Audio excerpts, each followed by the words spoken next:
The town of Eldergrove was like a time capsule, untouched by the rapid changes of the outside world.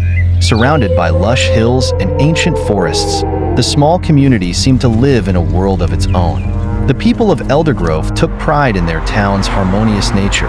They lived in peaceful ignorance, never questioning the peculiarities that came with their daily lives. At the heart of Eldergrove stood the Eldergrove Library, a massive Gothic structure that seemed out of place in such a serene environment. Its towering spires and ornate carvings loomed over the town square. The library had been there for as long as anyone could remember, and it was said to house books and scrolls that dated back centuries, if not longer. Few entered the library, though. Most people in Eldergrove viewed it with a mix of reverence and fear.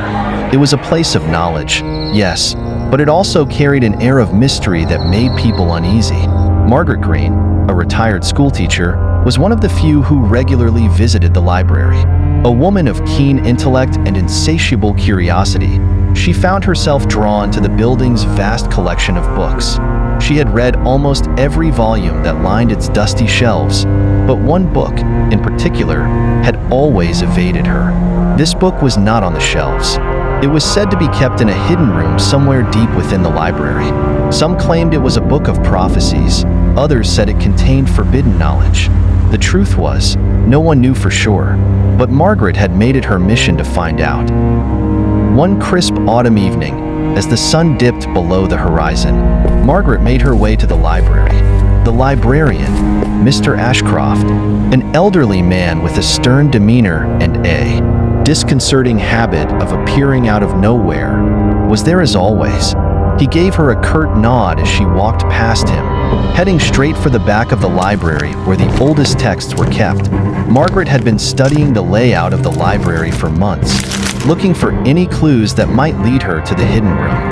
She had scoured old maps, deciphered cryptic notes in the margins of ancient books, and even questioned the few scholars who still frequented the place. And finally, she believed she had found something. Faint outline of a door on one of the walls, barely visible beneath layers of dust and grime. With trembling hands, Margaret pushed against the wall. At first, nothing happened. Then, with a soft groan, the wall gave way, revealing a narrow staircase descending into darkness. Taking a deep breath, Margaret stepped into the hidden passage. The air was thick with the scent of mold and decay. Cobwebs clung to the walls, and the stairs creaked ominously beneath her feet. But Margaret pressed on, her curiosity driving her forward. At the bottom of the stairs, she found herself in a small, dimly lit chamber. In the center of the room stood a pedestal, and on that pedestal lay the book she had been seeking. It was a thick, leather-bound tome, its cover adorned with strange symbols that Margaret couldn't quite decipher. As she reached out to touch the book, a voice echoed through the chamber, low and gravelly, like the rumbling of distant thunder. "Are you certain you wish to proceed?" the voice asked. Margaret froze. She hadn't expected to encounter anyone or anything down here, but she was determined to see this through. "I am," she replied, her voice steady. "Knowledge comes at a price," the voice warned. "Are you willing to pay it?" Margaret hesitated. She had heard stories of people driven mad by the things they had learned, of lives destroyed by the pursuit of forbidden knowledge.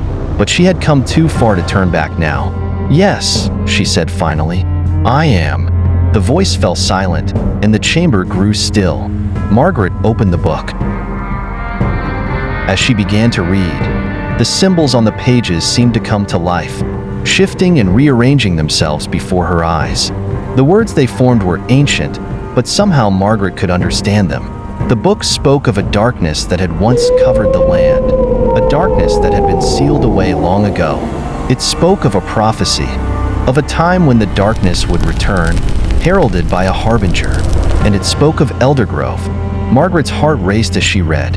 The book described a town eerily similar to Eldergrove, a town that had been built on the very spot where the darkness had been sealed. The townsfolk, it said, were not aware of the truth. They lived their lives in blissful ignorance, protected by the seal that kept the darkness at bay. But the seal was weakening. Margaret's eyes widened as she read the final lines of the prophecy. "The harbinger," it said, would come from within the town itself. And when the harbinger arrived, the seal would break, and the darkness would be unleashed once more. As she finished reading, Margaret felt a chill run down her spine. Could it be true? Was the darkness real? And if so, who was the harbinger? Suddenly, the ground beneath her feet began to tremble. Dust and debris rained down from the ceiling as the chamber shook violently. The book slipped from Margaret's hands and fell to the floor, its pages fluttering open. Margaret scrambled to her feet and ran up the stairs, the walls shaking around her. She burst out of the hidden passage and into the main hall of the library, where Mr. Ashcroft was waiting for her, a grim expression on his face. "You've read the book," he said, not a question but a statement. Margaret nodded, her mind racing. "Is it true? Is the darkness real?" Mr. Ashcroft sighed. "Yes, it is. And now that you've read the prophecy, there's no going back." Margaret nodded slowly, accepting the truth of his words. She had given up a part of herself to protect the town, and now she had to live with that choice. As she left the library, the town seemed unchanged. The people went about their business as if nothing had happened. But Margaret knew that something had shifted. The air felt heavier, and the shadows seemed darker. She walked through the streets, feeling like a stranger in her own town. In the days that followed, Margaret found it difficult to connect with anyone.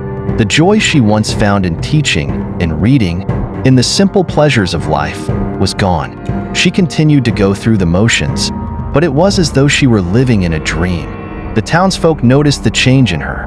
They whispered among themselves, speculating on what might have happened. Some said she had gone mad, others that she was mourning some great loss. But no one knew the truth. And so, life in Eldergrove went on. The town remained peaceful, the darkness kept at bay. But Margaret Green was no longer the same.